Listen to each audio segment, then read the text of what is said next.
You've always filled up your car the wrong way.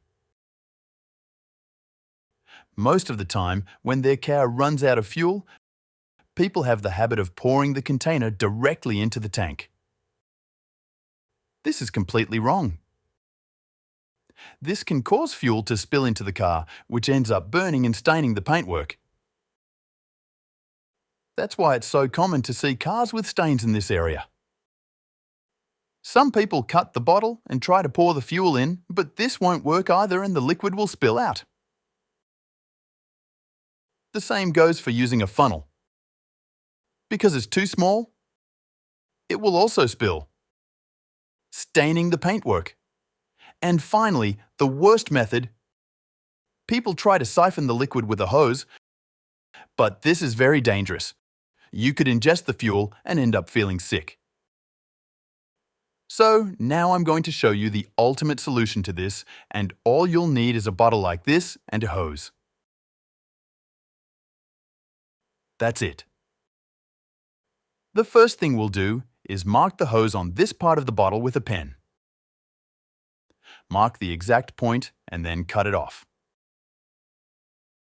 Look, it will look like this. Also note that the hose fits perfectly, so it's important to make the cut correctly. Keep passing the hose through until it comes out at the mouth of the bottle, just like this. Now, let's take the fuel container. Place the bottle with the hose like this. It's important that the hose reaches the bottom of the container to avoid wastage. And the other end, just put it in the car's tank.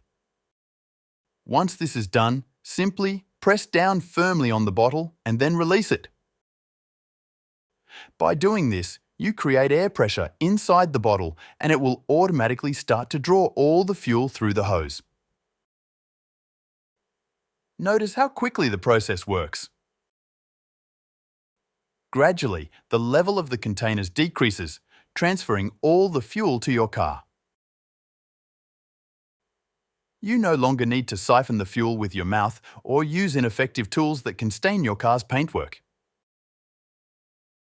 Just follow these simple steps and you'll solve your problem. See how the container is already empty. Very easy and quick, so the next time it happens to you, you'll know exactly what to do. That was today's tip. I hope you enjoyed it. Take care, and I'll see you in the next video.